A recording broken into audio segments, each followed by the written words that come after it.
Hey everyone, it's Jill and I'm back today with another super fun game for ear training. It works for instrumentalists and vocalists and it's really great to use as part of your warm-up sequence or as a fun brain break during rehearsal. As a director, I always called this game Repeat After Me, but I was chatting with a newsletter reader named Ken from New Zealand who also plays the same game and he calls it Copycat, and that is so much catchier. We're going to use that.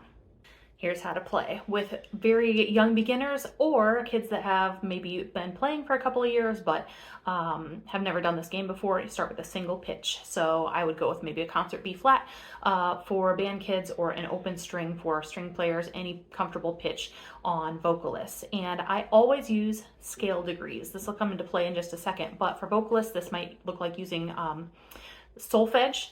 But for band and orchestra kids, this would be note 1 of whatever scale you're working on.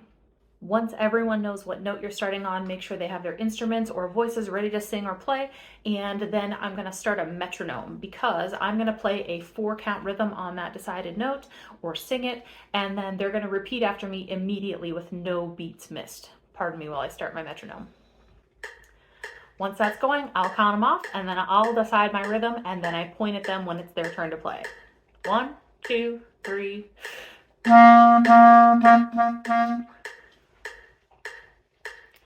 And then we go on from there. It's just a really great way to get kids using their ears instead of their eyeballs for that music. They'll start to have a really fun time, and after a while they'll get the hang of the game, and you'll even probably have kids starting to volunteer and want to come up with the rhythm that everybody repeats on. By the way, having kids play the initial rhythm that people repeat after is an excellent way to do a little formative assessment on everybody's counting and their tone, and it fulfills an improvisation standard, especially for young kids when they get to make up their own rhythm. Once everyone is super comfortable with that game, after we've played it for a few minutes every day, then we start to add in another note. Now, I oftentimes will go to the 3rd scale degree or the 5th, depending on the group that I'm working with. For string players, this might be, we're going to work on 2 different open strings to get that bow movement. For vocalists, it might be any interval that you're wanting the kids to work on singing for an upcoming tune. For me, as a band person, I like to use a concert B flat and a concert F for brass players to get those partials down. It's whatever you want it to be, but you don't want them to be too close, like a second, because some kids will have a hard time hearing that interval right away. Then we're going to play the same exact game, but using 2 notes. So I might go 1, 2, 3, 4,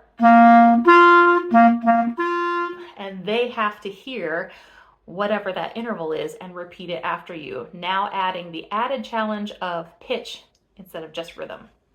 The more notes that I add and the more complexity that I add, the more I reinforce those scale degree numbers and or solfege, because that's going to come into play later on as they get used to the idea that this is the 3rd of a scale, this is the 7th of a scale. It's going to make jazz improvisation a lot easier, and they're going to have an easier time learning things like modes.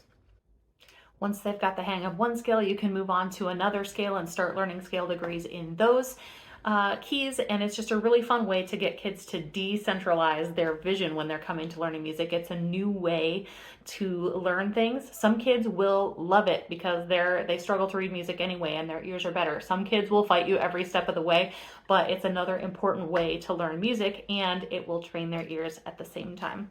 I hope you will give this game a try and let me know if you have something similar that you do in your classroom. Catch you next time.